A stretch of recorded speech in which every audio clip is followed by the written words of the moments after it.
La 4G Batelma vous présente Ni Vavao. Cahier Triomphe Manulchanao Ni Vavao.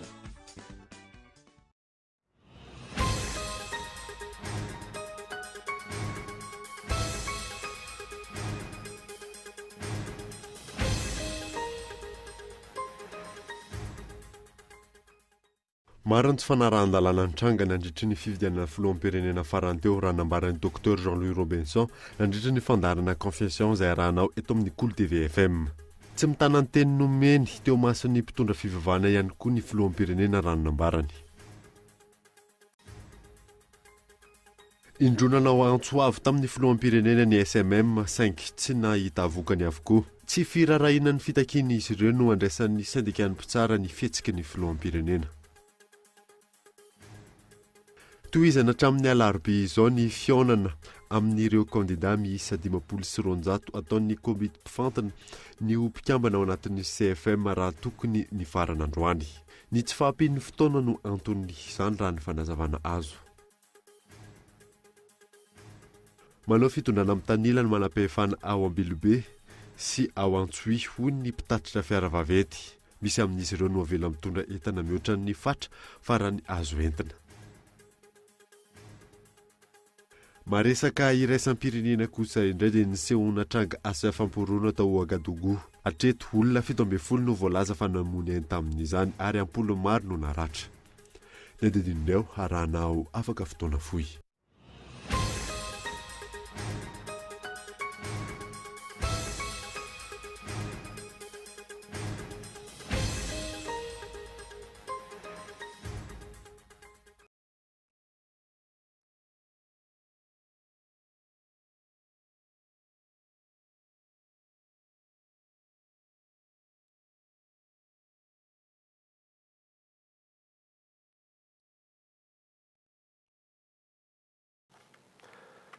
Miaraba tompoko lafinaritra tompoko vavy miaraba manokana ihany koa an'ireo mpanaraka ny vaovao Cool TV any amin'ny faritra indrindra ireo manaraka izany amin'ny alalan'ny FM Toamasina DSTV Antsiranana ary Sitian TV Fianarantsoa.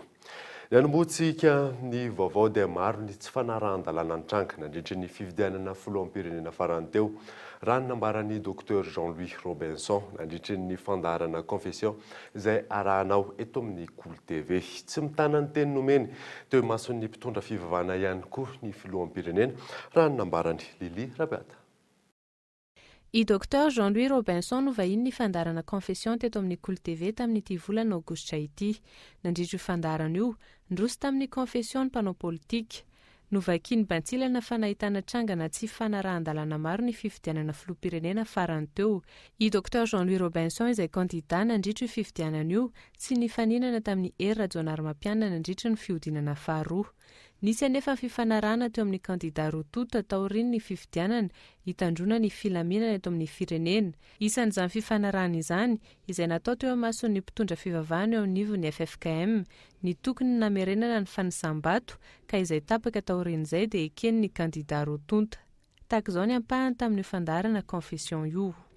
Ny tena zavatra tsy nety PDB tamin'ny fifidianana iny fa tena ohatra alonga mba anaovana décompte des voix. Hoe hoverenana indray le décompte des voix fa zay lanin'ny CES moa dia lany. Kanjo fandinika ny maromaro zay sy ny président amin'izao fotoana izao no niresaka hoe za mangataka ny décompte des voix izy miteny hoe allo fa eto amason'ny tamin'izay fotoana izay ny confession moa izy ity dia aloha lazaina teo amason'ny évêque Odon no nanaovana an'izay resaka izay dia hoe zay tapaka CES zany dia tapaka iny tapaka tonga nanatrika ny investiture ny président Hery Rajaonarimampianina izahay mivady stand d'innovation ny communauté internationale tamin'izay fotoana izay raha hitanareo tamin'ireny hoe zay vao nisy tantara teto Afrika ka nisy olona mifaninana ka nanaiky ny fahareseny tamin'le élection ary tonga nanatrika ny investiture n'le président ny république. Efa tony zay ny lasa tsy nisy defresahana anakaiza natonga ary reny pacte de responsabilité reny tonga zahay tsy za rery ihany fa tam'izay fa tonga zany le teraka ny armada tonga zay tao amin'ny armada nijery any président Hery Rajoelina Armapianina ary nanolo tanana tiana anay pacte de responsabilité anay tsirairay tao amin'ny armada dia iny ndraiky moa mbola dinihana le fotoana koa moa mandeha aingana dia aingana ohatra ny tsy tafavoaka le firenena. Tsy mitazona ny teny nomena nefa ny filoham-pirenena ankehitriny raha ny fanazavana azo nandritry ny fandarana confession teboka maro ny fampidiniana tao aoriany ny fifidianana filoham-pirenena ihany koa no tsy nitanterahana. Tsy nisy tery, tsy nisy tsindry nefa teo am-panatanterahana ny fifanarahana saingy izao tsy nety tanteraka izao eritaona mialoha ny atapera ny fotoam-piasan'ny filoha Hery Rajoelina Armapianina. Raha tsy ahivina, ny tsisiny ny korontana tao aoriany ny fifidianana filoham-pirenena iny no nanekeny ity kandida ity ny valim-pifidianana na maro azy ireo trangana tsy fanarahan-dalàna hita ary na dia mbola tsy nahitam-balina teo anivon'ny fitsarana avy momba lalam-pandrenana azy ireo fitoriana napetraky ny kandida sasany tao aoriany ny valim-pifidianana. Hatreto manana fotoana narenana ny lesoka ny CENI sy ireo mpiara-miombina antoka aminy mba tsy hisiny ny trangana alabato ka ankatoaviny rehetra ny valim-pifidianana izay ataony ny vahoaka malagasy. Azadinoana arahana ho rampitsa aorianany fampahalalam-baovao amin'ny teny frantsay ny famerenana ny fandarana confession izay arahanao amin'ny Dr Jean-Louis Robinson. Nanohizatsika ny vaovao kosa indray dia indromanao Antsoavo tamin'ny filoham-pirenena ny syndicat mpitsara eto Madagasikara saingy tsy nahita vokan'izy ireo tamin'izany. Tsy firarahina ny fitakian'izy ireo no andraisan'ny SMM ny fihetsiky ny filoham-pirenena ankoatr'izay anaramaso ny fampiarana ny lalàna ihany koa izy ireo amin'ny raharaha Claudine Razay Mamonjy fanadiny Feizo Rafaly. Tsy firarahina ny fitakiana ataon'izy ireo no andraisan'ny syndicat-ny mpitsara ny tsy famalian'ny filoham-pirenena ny antso fangatahana fihaonana sy fiaraha-midinika indroa miantaona efa nataon'izy ireo raha nambaran'ny filoha-lefitra Clément John androany tamin'ny Anjoatarby sy indrindra ihany koa tao aoriany nilazan'izy ireo fa tsy nisy vokatra azo tsapahitanana tamin'ny fifampidiniana ny arahan'ny syndicat tamin'ny primature sy ny ministeran'ny fitsarana na ilay commission tripartite. Any amin'ny volana septambra kosa no andray fepetra izy ireo rehefa miverina ny ankamaroan'ireo mpikambana izay anialan'ny renivohitra. Mikasika ny raharaha Claudine Razay Mamonjy ihany koa tao aorian'ny filazan'ny filoham-pirenena tao anatin'ny fitombita ny zoma faran'ny herinandro teo fa tsy anjara ny mamoaka didim-pitsarana mikasika ity raharaha ity ary tsy miditra amin'izany ny tenany. Nanamafy ny SMM fa tsy tokony hidirany fahefana ivelan'ny fitsarana intsony ity raharaha ity ary nilaza ny anaramaso akaiky ny fampiarana ny lalàna izy ireo. Manaramaso an'izay mihitsy zay zay manetsika ny afera rehetrarehetra mahavoakasika an'iny dia anjaran'ny fitsarana amin'izay tsy tokony misy intervention ataony mihitsy na iza efa maromaro zany ny zavatra ataon'ny fitsarana amin'izy io sy ny bianco efa misy efa natomboka ny bianco aby amin'ireo autorité mpanjakana voakasika ireo. Andrasana araka izany ny fivoahan'ny fanadihadiana sy ny fampiarana ny lalàna mikasika ity tranga ity sy ireo raharaha-pitsarana maro samihafa mahavoatontonona olona ambony eto amin'ny firenena. Raha tsy ahivina votoatin'ny hetsika sy ny fitakiana ataon'ny SMM ny ametrahana ny fahaleovan-tena ny fitsarana amin'ny lafiny rehetra, ny fanafanana ny kolokolo sy ny tsindry samihafa ary ny fanaovana ny fitsarana ho fitaovana ho an'ny tombotsoa manokana na ara-politika. Tohizana hatramin'ny alarobia izao ny fihainoana ireo kandida miisa 520 ataon'ny komity mpifantana ny mpikambana ao anatin'ny CFM raha tokony ny farana tamin'ity androany ity izany ny tsy fahampian'ny fotoana no antony raha ny fanazavana azo. Iandrarso. Na dia fanahena ho 10 minitra avy sisa aza ny fandraisam-pitenena ireo kandida ho mpikambana amin'ny komity fampihavanana malagasy raha 20 minitra avy izany ny andro voalohany dia tsy tratra ny fiam-potoana naperaky ny komity mpifantana izay mpikambana ao amin'ny komity fampihavanam-pirenena androany alatsinainy ka tsy maintsy nitarina ho amin'ny alarobia hariva ho avy izao ny fiam-potoana farany izany. Natao azony rehetra hatrehana ity fihainoana ireo kandida ity saingy tsy nahazolona izany hatramin'ny andro androany. Tsy zava-dehibe ho an'ny ankamaroany malagasy ve izany ity fampihavanam-pirenena ity? Toy izao ny santionany tamin'ireo fametrahana fanontaniana ho amin'ny kandida ho mpikambana ao anatin'ny komity fampihavanana malagasy napetraka ireo mpikambana sasany ao amin'ny komity mpifantana. Misy le tenenadeur vahiny nampihavana sabika sy sakarazana.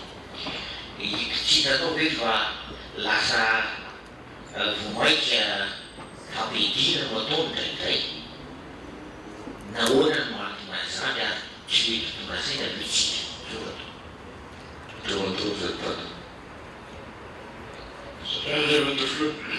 ianao to nilaza raha vao mitsangana CFM tonga ny fifidianana 2018 dia ampanatsona ny latsaka dialana. Ianao fa mihevitra fa raha tsy dilana ny fampihavanana eo amin'ny lafiny olana teo aloha, olana politika teo aloha, hisy filaminana ihany zay. Ary toy izao kosa antsantonany tamin'ny valim-panontaniana avy amin'ireo kandida. Zavatra lehibe tena mianto ny firenena malagasy amin'izao fotoana zao dia ny élection 2018. Amin'io élection 2018 manandram-peoly mpanao politika na ny mpanosotra na ny pomba ny fitondrana. Miseho etsy-andan'ny rehetrarehetra ny foyer de tension politique. Tsy misy ny fampiresahana amin'ny mpisehotra rehetra eo fampihavana. Tena atahorana eto amin'ny firenena ny zavatra miseho amin'ny 2018 raha tsy mahay miresaka ny mpiantsehitra rehetrarehetra ny mpanao politika rehetrarehetra eto amin'ny firenena.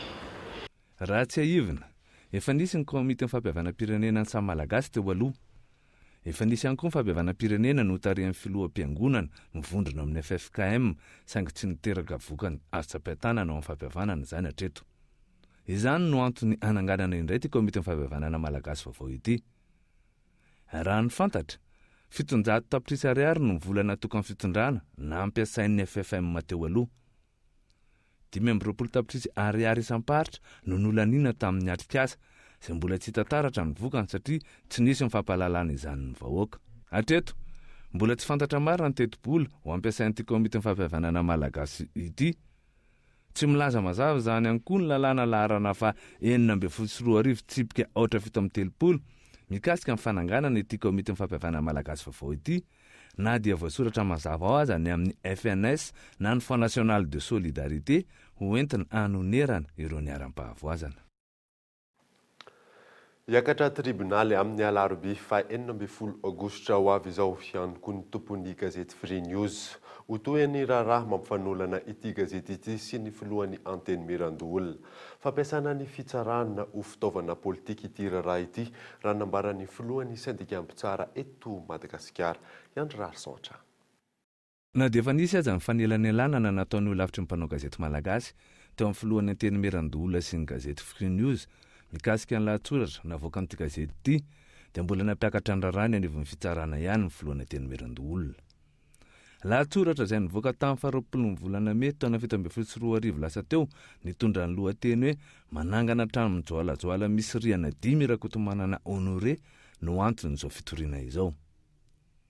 Itoetra ny fitsarana amin'ny alobia avy izao izany raharaha izany. Amin'ny Fanirisoa Herinaivo, filohan'ny SMM dia miendrika fampiasana ho fitaovana politika ny fitsarana izao raharaha izao ary fampiasana ny lalàna ho fitaovana politika ihany koa nandritry ny fandarana anao amin'ny fitenenana atao amin'ny onjam-peo Free News no nilazana izany io maraina io sy ao amin'ny pejy Facebookany. Raha ny hevitra anay aty amin'ny syndicat manokana dia tsy akjery tavan'olona ny lalàna ary io tsy hoe satria olona manana ny toerana eo amin'ny fitondrana akory no mpitory dia tokony atao hafa ny fitondrana ny lalàna ary raha mahafantatra fa ny mpanao gazety dia efa niady mafy an'io code de la communication io mba tsy ho hisy peine d'emprisonnement voalohany indrindra ny infraction délit de presse. Tsy ekena velively ny anaovana fitaovana politika ny fitsarana. Izay zany dia averinay satria mano itony ny zavatra efa tenenay foana izay fanaovana fitaovana politika ny fitsarana izay. Izany hoe tsy ekenay koa ny fampiasana ny lalàna mba anaovana règlement de compte politique. Miantso ireo mpitsara namana ihany koa ity filohan'ny SMM ity tsy anankitsony atao fitaovana politika. Zay zany dia gaga hoe misy complicité de délit de presse zany koa anatin'ilay fanenjena. Miala tsiny tanteraka n'izay mpitsara nanao an'izany aloha ny tenanay fa dia everinay fa manaiko atao fitaovana ihany izay mpitsara nanao an'izany zavatra izany. Tsy fantatra moa izy nanao an'ilay izy fa izay dia te hi-interpeller ihany koa ireo mpitsara namanay hoe au carré ici mba tsy ho anaiky intsony atao an'izay hoe fitaovana politika amin'ny fitsarana izay. Andrasan'ny mpanara-baovao maro ity fampiakarana fitsarana amin'ny alarobia 2 aogositra ho avy izao ity ny tompon'ny gazety Free News. Ny talian'ny fanoratana ary ny tinian-dahatsoratra ity gazety ity. Tsy fantatra intsony amin'izao fotoana ny lalàna efezana amin'ny mpanao gazety na ilay lalàna natao letrezana 9/4/2020 izay efa nanafoana ny famonjana mpanao gazety samy fezan-dalàna amin'ny ady eloka be vava. Lafim-baovao hafa kosa indray dia tsy mahomby avokoa ireo paikady apetraky ny fitondrana iadina amin'ny tsy fandriam-pahalemana eto Madagasikara. Vokany tsy voafehy intsony izany manerana ny nosy ho an'ny solombavam-moaka izay nanaovanay fanadadiana ny firosona amin'ny fividianana nova olana amin'izany. Mioramanitra. Mianao anatin'ny tsy fandriam-pahalemana ny tahotra sy ny tebiteby lalandava ny malagasy amin'izao fotoana izao. Hatreto anefa tsy misy mahomby avokoa ny paikady rehetra nataon'ny fitondrana iadina amin'ny tranga toy izao.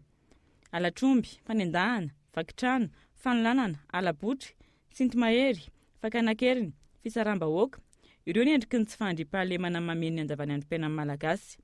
Tato anatin'ny 3 taona, niakatra trano ny tahan'ny tsy fandriam-pahalemana ary vao maika mahazo laka izany na andrenivohitra na ambanivohitra. Isan'ny sakana amin'ny fampandrosoana amin'ny firenena nefa ny tsy fandriam-pahalemana tahaka izao ary tompony raikitra voalohany amin'izany ny mpitondra.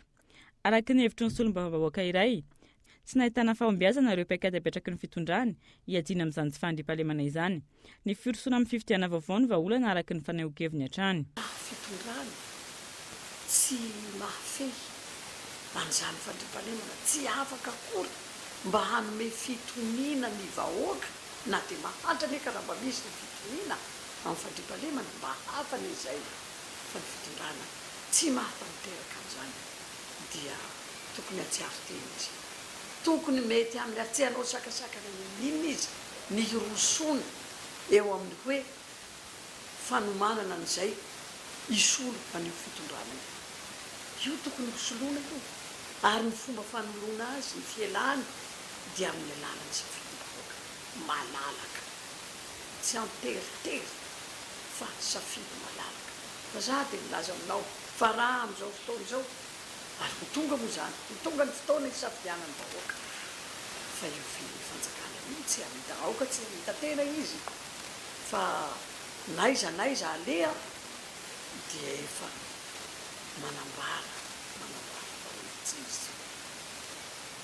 Ankoatra ny fampiasan'ireo dahalon'ny basy ny mpitandro filaminana, efa misy ihany koa ny tambazotra mamatsy basy avy any ivelany ho an'ireo dahalo sy mpanao asa ratsy. Ny fanarahana sy ny morontsiraka sy ny faditseranana no mila fanamafisana. Matoa miditra na amin'ny faditseranana na amin'ny sisin-dranomasina matoa tafiditra eto fa reny basy reny hoe tsy basy avy any ivelany ary misy basy tratra midahalo zany hoe basy tena mbola misy menaka ny izinina misy vaovao mifono plastika ka matoa reny tafiditra eto dia misy tambazotra iray tsy kombakomba mihitsy le tambazotra mampiditra ny mahazo tombotsoa amin'ny varotra maizina amin'ny fampiterina fiedina eto Madagasikara ary ny fizarana famarotana izany fiedina zany dia mijoro fahavalom-bahoaka satria iza moa ny vatsiana amin'izany basy zany ny dahalo ny vatsiana amin'izany vatsiana vahoaka. Raha ny zava-misy mitombo hatrany ny isan'ireo mpitandro filaminana sy ny tafika mivoaka avy amin'ireny karazana sekoly ambony ireny isa-taona. Na izany aza tsy hita mazava ny fiantraikany izany eo amin'ny ady atao amin'ny tsy fandriam-pahalemana. Ohatra amin'izany ny tranga atao amin'ny tanàna Nifasiny, distrika Ambatofinandrahana. Mpitandro filaminana miisa 5 miaraka amin'ny fokon'olona teo an-toerana noho ny fandona tamin'ireo dahalo anjato noho ny alatromby tany an-toerana ny alahady lasa teo. Mpitandro filaminana vitsy izay tsy mifandanja amin'ny isan'ireo dahalo manafika ny tanàna. Araka ny fantatra, Zandarira ihany koa ny namony ainy taorian'ny fifandonana tamin'ny andiany Jolay tao Ankazoabo Atsimo ny zoma lasa teo. Manao fitondrana amin'ny tanila ny manam-pahefana ao Ambilobe sy ao Antsohi ho ny mpitatitra fiara vaventy. Misy amin'izy ireo no avela mitondra entana mihoatra ny fatra faran'izay azo entana misedra olana ihany koa izy ireo amin'ny lafiny tsy fandriam-pahalemana. Fanadiny Mioramanitra trano. Mpandraraha eo amin'ny sehatry ny fitaterana amin'ny fiara vaventy ny velotalaina, vokatry ny fitondrana amin'ny tanila eo amin'ny lanjan'ny entana azon'izy ireo tateriny. Raha ny tokony ho izy, misy ny fenitra tokony arahana amin'izay fitaterana entana izay ary misy ny sasy tsy maintsy efaina raha mihoatra nylaza tokony ho izy ny entiny. Ho an'ireto mpitantitra amin'ny lalam-pirenena faha-efatra sy faha-enina reto, takiana izy ireo no tokony ampitovina ny fitondrana azy ireo amin'ny mpitatitra eny amin'ny lalam-pirenena faharoa mikasika izay lanjanentana izay. Ankoatra izany, tsy nampahafantarina azy ireo izay mpampiasa voalohany tetezan'ny Kamory ny vesatra marina zakan'ity fotodrafitra asa vaovao ity. Le pont vaovao amin'ny Kamory nikabara ny filoham-pirenena teo, milaza izy fa mahazaka 50 taonina io. Nahoana no nilaza mpamaty vola fezina 44 taonina le izy. Zay zany zavatra tsy mety zay. Rehefa hoe hotokanana koa nefa le izy nefa nandritra ny taona no nangatantsika aliment amin'ny RN2 hoe nangataka an'izay zay tamin'ny RM nangataka an'izay zay tao ministère en transport miaraka amin'ny travaux publics tsy nahazo valiny mihitsy fa de hoe alao aloha vita amin'ny pont Kamory dia hita momba an'izay avy eo. Voatokana amin'ny pont Kamory zao tsy misy aliment antsika amin'ny RN2 fa zavatra ilaitsika fotsiny dia tsotra ihany. Alinena amin'ny RN2 tsika raha sirosarotsika ny balance mondohan'ilay sarotsika 50 000 francs par tonne. Ankoatra izay fitondrana amin'ny tanila izay, mampitaraina ireo mpitaditra ihany koa ny resaka tsy fandriam-pahalemana eny amin'ny lalam-pirenena rehetra eny na amin'ny alina izany na amin'ny atoandro. Amin'izao fotoana amin'ny 1.5 sasany atoandro ve no miseho ny fanafiana dia tena mampagaga zany izy. Ka dia tiako tenenina zany manetana ny mpitalon'ny filaminana fa izy ity zany la ohatrany hoe raison mifalihan'ity zavatra ity efa tsisy tahotra tsony zany le mpanao ratsy ka dia mbo miangavy anareo mpitondra fanjakana zay mba jereo ihany zay tony fa reny zavatra reny raha sanatry maty toa le chauffeur dia maty to daholo ndray manontolo veriny siramamy veriny camion tsy hay nefa rahan'ny patron mety mivarotra fasandrasana ka mba vao mety navidy an'le siramamin'olona ka dia mirongatra araka izany ny tsy fandriam-pahalemana eny amin'ny lalam-pirenena rehetra eto Madagasikara. Tsy fandriam-pahalemana izay mety hiteraka fahatyantoka ho an'ny mpandraharaha amin'ny sehatra tahaka izao ary mety hitarika fiakaran'ny vidim-pianana ihany koa. Andrasana ny fandraisana andraikitry ny tompona andraikitra isa-tokony sy ny mpitandro filaminana manoloana izany. Manomboka mandeha ny resaka avy amin'ny tompona andraikitra eo anivon'ny komuna Ambohitrimanjaka ny amin'ny fandrarana ny fanamboarana biriky manamorona ny ranon'ny Kiopa. Raha ny fanazavahan'ireo mponina dia 900 ireo mivelona amin'izany avokoa. Mikaela Ramarola. 900 mahery ny mponina ety amin'ny komuna Ambohitrimanjaka no mivelona amin'ny fanamboarana biriky sy ny manodidina azy. Efa aman-taonany maro izy ireo no nanao izany. Amin'izao fotoana izao kosa mandeha ny resaka fa tsy maintsy hatsahatra izany fanamboarana biriky izany. Tsy nisy ihany koa ny fanampanazavana avy amin'ny komuna tamin'ireo mponina. Ilan'ny biriky dia maka biriky tsirairay any amin'izay mpanao biriky izy fa tsy mpanao biriky no raharahana satria hatramin'izay fa tamin'ny 1972 zany efa nahatsiaritra anao hoe nanaovana biriky io tsisy fandrarana misy hoe aza manao biriky ny olona rehefa mioma ny ainany hatramin'izao eto. Nefa ny tsy avela zany zay hanao biriky. Iny aloha mbola tsy fantatra zay fandrarana fa rarahana fotsiny faritany zao le izy. Tsy mba misy antony hoe zao nandrarana an'io, zao nandrarana fa hoe atao zany mivoaka maro. Io ivoaka ny zany. Iny misy lana atao ivoaka ry dia tsy ho alalinina tsony zany izy fa atao tonga dia efa rarana anao tsy hanao biriky. Rehefa ny aty rarana tsy hanao biriky ny ary ambany ary any amin'ny firaisana mpangabe any hototofana ao anatin'ny Kiopa daholo nefa zany. Tsy misy ny hetra alohan'ireo mpanao biriky ireo fa vola isaky ny camion mitondra biriky kosa no alohan'izy ireo amin'ny komuna. Tsy manimba fefoloka vao malaika izy mampitatra ny Kiopa. Izy raha ohatra hoe lalina izy iny vao maika mampitatra ny Kiopa, bidona be ny Kiopa makany Farantsa. Io loha hatramin'izay tsisy hetra zany fa hoe taxe de l'orage no alain'ny firaisana. Efa naika zay fa andohany taxe de l'orage 10,000 isaky ny camion mandalo ny tena rarana teto fa misy ivony atao amin'ny firaisana tao zany. Raha ny tena marina eto Ambohitrimanjaka 10,700 mihitsy miaina anaty zany biriky zany. Fa ny dimy fotsiny izy hoe miaina amin'ny karama isam-bolana ao velambelana Antananarivo. Zay momba ny resaka biriky aloha. Hatreto tsy misy fanazavana mazava amin'ny mpanao biriky ny antony hanatsarana ny fanamboarana amin'ny faritra ity. Andrasana ihany koa ny fanampanazavana avy amin'ny tompona andraikitra eo anivon'ny komuna Ambohitrimanjaka amin'ity raharaha ity. Tahaka ny mahazatra alohan'ny anarahantsika ny toy ny vaovao ireto misy dokavarotra.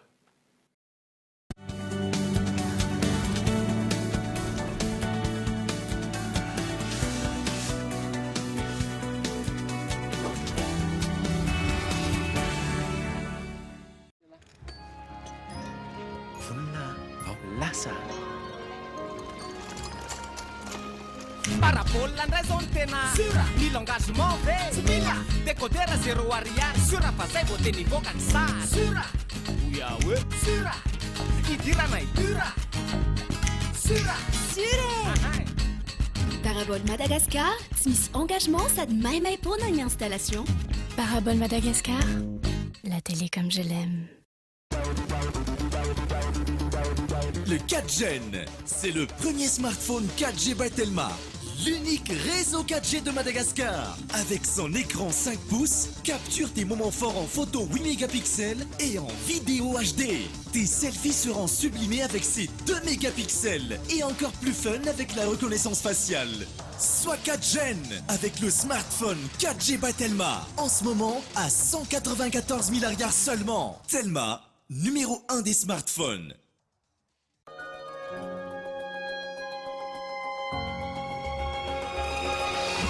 Miasa mafy aho hitsinjovako ny akohonako.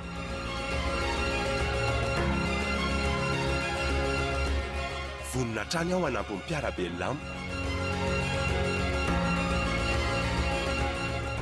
Lavitra sarotra ny lalako fa tsy manana iay aho.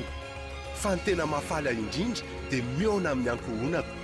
Rehefa voahary tsara mantsy ny moterako dia lavorary ny diako. Ary tsy miasa rery aho rehefa miaraka amin'ny Shell Rimula. Shell Rimula, lay menaka miasa mafy toa anao.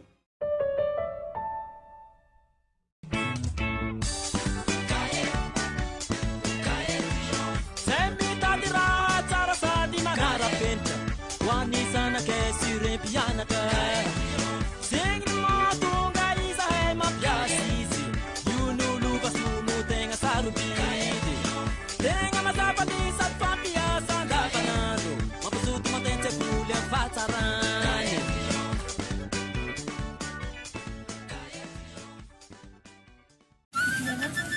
Sady mbola vao mafana be mihitsy izy kosa misongona dadabe zanonako. Ary ahoana ny tovolahy? Ia moa vola efatra azafady eo. Ary hiato manahony ianao? Atao menakely na. Ono aky fa ahoana kindry malafo mofo petape ohatra zao? Tsy ambara telo lovaiko tamin'ny bebeako akia. Safasdan, tsy ambara telo ny fahombiazana. Miatsara trano ny Telma mora hoanina. Ary arisa segondra trano miantso makany amin'ny Telma, telo ariary makany amin'ny tambazotra hafa. Miampy tolotra SMS roapolo sy internet 20 mégaoctet mamaipona. Zany rehetra zany amin'ny vidiny arivo ariary monja. Tsindriary ny dièse 322 étoile 21 dièse. Telma mora hoanina. Tolotra natokana ho anao. Io amin'ny volany tolotra dia mahazo bonus roapolo isan-jato. Telma numéro 1 mora.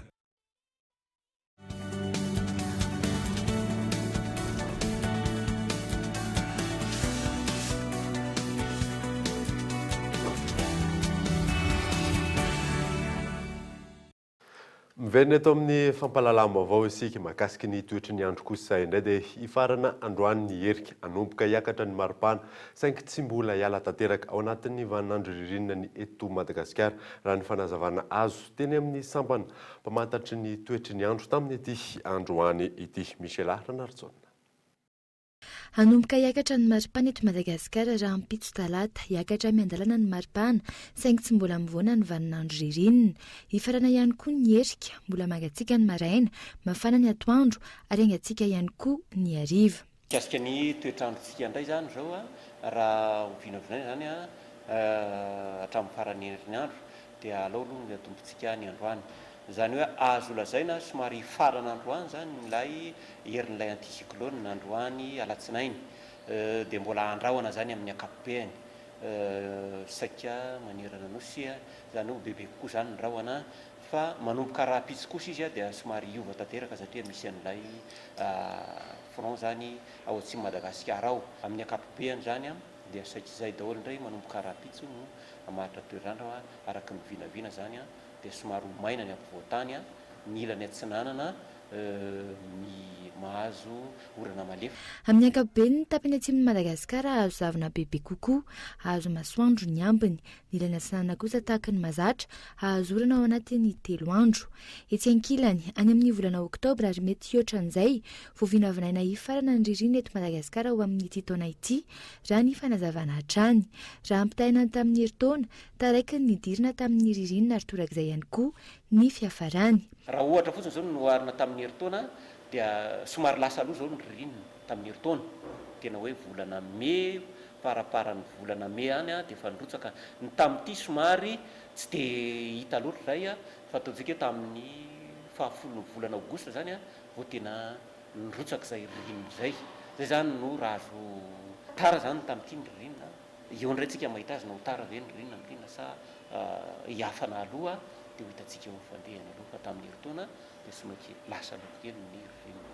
Amin'ny ankapobeny atsika ihany no mbola maritra ny maripana ato anatin'ny herinandro. 7 degré Celsius ny any Antsirabe, 12 degré Celsius ny eto Antananarivo ary 10 degré Celsius ny any Fianarantsoa.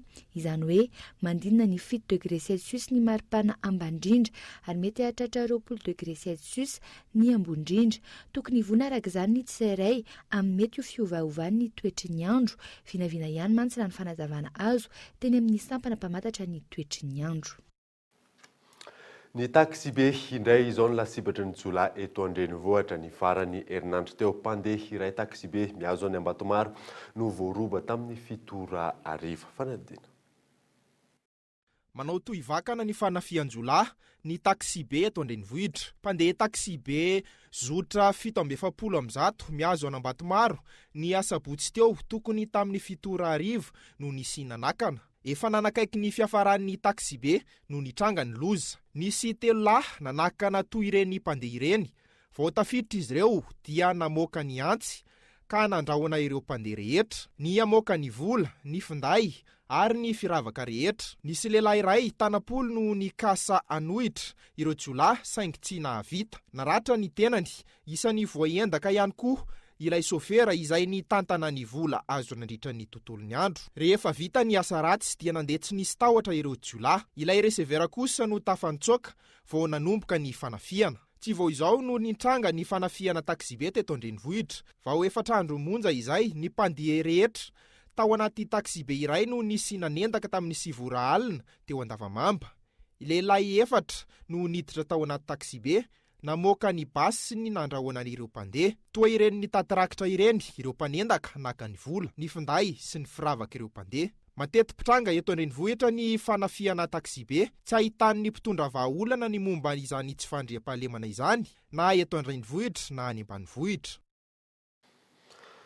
Lasa fanaon'ny dahalo amin'izao fotoana izao ny mahakatakalonaina rehefa manao fanafiana izy ireo. Ny farany herinandro teo tao amin'ny distrika Ambatoboeny nasesin'ny dahalo manao andian'ny 20 lahy ny akamaroan'ny fokotany tao amin'io distrika io. Olona 2 tao amin'ny fokotany Andranovaky no nataon'ireo dahalo takalonaina. Tao Menabe kosa indray dia mpitandro ny filaminana no nataon'izy ireo takalonaina izay. Fanampanazavana. Raha ny zavatra fantatra zany zao resako zany zao dia hoe misy miaramila tratra takalonaina mpitandro filaminana zany tratra takalonaina any amin'ny faritsy Manda, any amin'ny distrika Manda zany. Any amin'ny faritsy iny dia hoe efa misy miaramila vonondo zareo dia ny lehibe ny miaramila io zany mbola taonjareo takalonaina ao. Mety manao vengeance le reto dahalo reto satria izy nge dahalo manjatony mihitsy ary ny faritsy Menabe nge anatin'ny 2 taona zay tena niakatra be mihitsy ny resaka insécurité.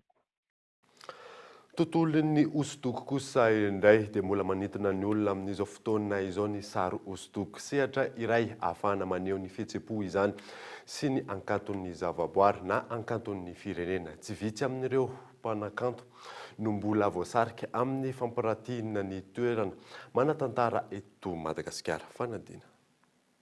Toerana manatantara ny rova ka mahafinaritra ny mamoaka azy ho hosodoko. Anisan'ny vakoka miavaka eto Madagasikara ny rovan'ny Manjakamiadana ary mampiakatra ny aingam-panahin'ny mpanakanto. Mampiavaka ny sanganasany Lerama ny fahitan'ny sarin'ny rova sy ny variana nosy. Hita taratra tamin'izany fa afaka atao ihany koa ny maneho ny vakoka toy itony amin'ny alalan'ny sary hosodoko. Rova toerana milaza kasety Madagasikara sy eo amin'ny Lakanosy nafinaritra anahy dia natoko.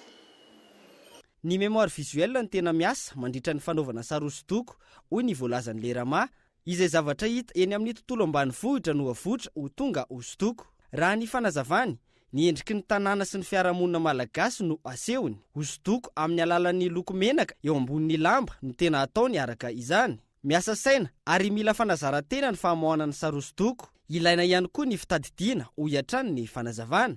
Arakaraka ny mémoire zany fa mila manao fanazarantena kokoa zany rehefa manatanteraka azy natongavana tamin'izay toerana izay. Efa ela ihany nanaovako hosodoko. Tiana le izy zany hoe nandalo teo le olona dia nitadidiana le olona teo ambony lakana dia natao.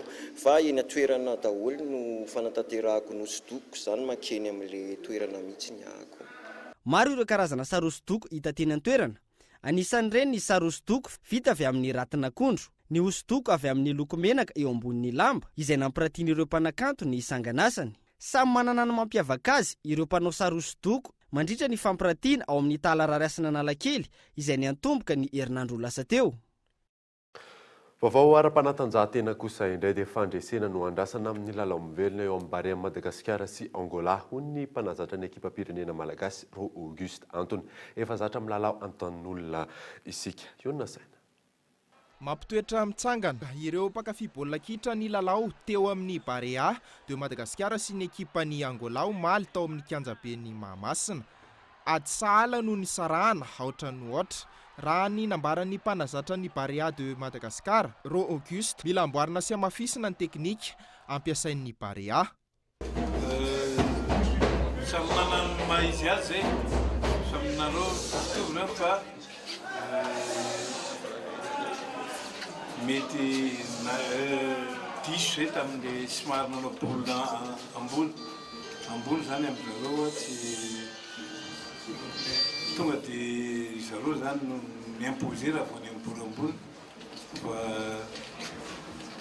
tokony miinsiste eny amin'ny baolina ambany fa le ankizy koa amin'le tratran'le précipitation tratran'ny famaikana izy zany dia lasa mibalanse baolina ambony. Na eo azy izany, miandrandra ny fandresena hatrany ny ekipa malagasy amin'ny lalao miverina rehetra. 0-0 mbola zavatra match nul parfait zany. Zany mbola matoky hoe mbola azo resentsika izy zany fa azo ny aza adino. Joueurantsika ireo ne raha vao misy terrain tsara tena vao maika tena manao baolina. Ary zay ny avantagentsika rehefa manao ny ivelana. Alezy tsara ny joueur manao ny baolina fa zay tsy fantatry ny adversaire. Any amin'ny fampiarana ny teknika no tombony amin'ny ekipa malagasy raha ny fanazavana trany. Amafisina ny traikefa indrindra amin'ny fanafiana sy ny famonoana baolina mandritra ny lalao miverina ny asabotsy fa 17 ny volana aogositra izay ho tanterahana any Luanda renivohitry Angola. Raha ny tombana sy ny fanantenana dia tsy ohatra ny ohatra intsony ny lalao miverina. Tontolon'ny kitra izay hatrany fa any ivelany kosa indray dia nafady baolina sahady Neymar nandritra ny lalao voalohany nataony tao amin'ny PSG omaly. Raha ny fanandrina tamin'ny Guingamp izy ireo telo no ohatra nivokatra tamin'izany fanadina. Tsy nandisy fanantenan'ireo mpankafy azy Neymar nandritra ny lalao nataony voalohany niaraka tamin'ny ekipa PSG na Paris Saint-Germain. Nafady baolina iray izy nandritra ny famaranana ny andro faharoa Ligue 1 omaly. Tsy vitan'izany no mitsan'ny PSG tamin'isa mavetsatra telo no ohatra Guingamp. Neymar tamin'ny minitra faharoa amby 20 rehefa nahazo tolotra tsara petraka avy amin'ny Edison Cavani. Edison Cavani rehefa nomeny Neymar tolotra tsara tao amin'ny minitra faharoa amby 20 ary rehefa namony teny Jordan Ikoko teo amin'ny minitra faharoa amby 15. Tsara fanombohana ao amin'ny ekipa PSG araka izany Neymar izay mpilalao isan'ny lafo indrindra maneran-tany satria dia nahatratra raha tsy ahivana 2 tapitrisa euro ny sandany namindrana azy. Rehefa avy nandava ny Guingamp PSG dia mitana anarana voalohany miaraka amin'ny ekipa Lyon, Monaco, Marseille ary Saint-Etienne eo amin'ny filarana ankapobeny amin'ity andro faharoa ny Ligue 1 any Frantsa ity. eo amin'ny maresaka iraisam-pirenena kosa indray dia nisehoana tranga asa fampirona tao Ouagadougou hatreto. Olona 17 no voalaza fa namony ainy tamin'izany aram-polony maro no naratra fanadiny eo amin'izany France 24. Nafana tao Ouagadougou ho maly alina. 17 no maty, ampolony ny naratra taoriana trangana asa fampiororona tamina trano fisakafoanana iray tao Andrenivohitra i Burkina Faso. Ahina ho jihadista no tomponantoka tamin'io asa fampiororona io, raha nambara ny ministra ny serasera any an-toerana Rémy Danginou.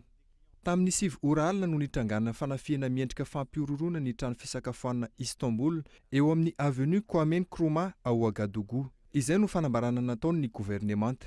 Nitrantsehatra ireo force spéciale nanafika ireo mpanao asa fampiororona tao anatin'ilay trano fisakafoanana. Mbola nisy olona tao anatin'ilay trano fisakafoanana io nandritra ny fanafiana. Ny maraina voatapitra ny fanafiana nataon'ny force spéciale ireo mpanao asa fampiororona ka 2 no maty taorian'izany, raha ny nambaran'ny ministra ny serasera Rémy Danginou. Raha ny fitantarana serveur iray nanatry masony tranga, nitondra fiara tsy mataho-dalana ireo olona 3 mpanao asa fampiororona, nidina ny fiara ary avy hatrany dia nitifitra ireo olona ny sakafo teo ivelany.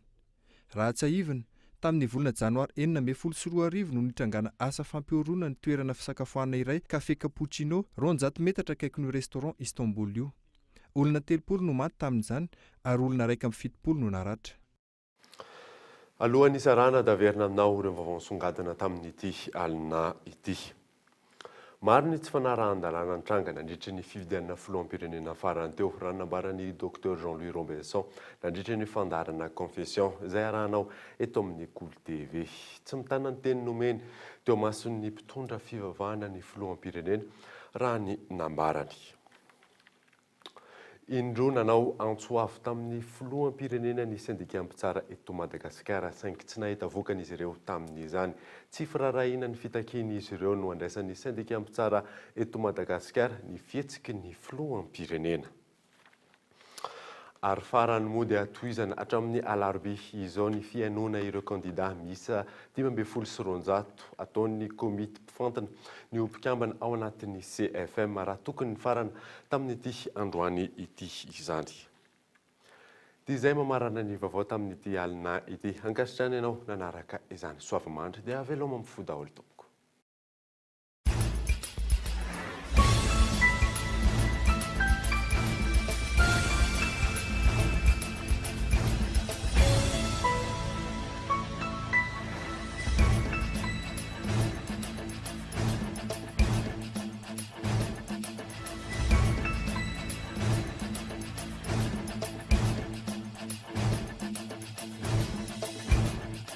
La 4G by Telma vous a présenté Ni Vavao.